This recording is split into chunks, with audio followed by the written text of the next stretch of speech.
લોકસભાની ચૂંટણીની વચ્ચે દાહોદનો સોપારીનો વેપારી બેગમાં રોકડા 27 લાખ સાથે ભરૂચ રેલવે પોલીસના હાથે અંકલેશ્વર રેલવે સ્ટેશનથી ઝડપાઈ ગયા હતા.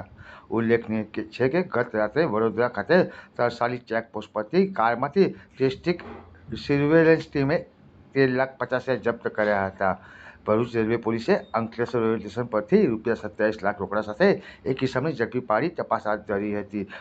હરિદ્વાર વલસાડ ટ્રેનમાંથી અંકલેશ્વર રેલવે સ્ટેશન પર એક વ્યક્તિ બેગ સાથે ઉતરતા તેની શંકાસ્પદ હિલચાલથી રેલવે પોલીસે તેને ઊભો રાખી તલાશી લીધી હતી. તેની બેગમાં 500-500ની નોટોના બંડલ મળી કુલ 27 લાખ મળી આવ્યા હતા. તેની પ્રાથમિક પૂછપરછ કરતા તે મૂળ દાહોદનો યોગેશ ટેકચંદ પિથમાણી હોવાનું બહાર આવ્યું હતું. તેમજ તે સોપારીનો વેપારી હોવાનું અને અંકલેશ્વરમાં કોઈ વેપારીને પૈસા આપવાના હોય તેને જણાવ્યું હતું. રેલવે પોલીસે હાલ તો 41(1) મુજબ તેની અટકાયત કરી કાયદેસરની કાર્યવાહી હાથ ધરી છે. આ અંગે ઇન્કમટેક્સ ડિપાર્ટમેન્ટમાં પણ જાણ કરી છે. આ આગળની તપાસ રેલવે પીએસઆઈ જે.બી.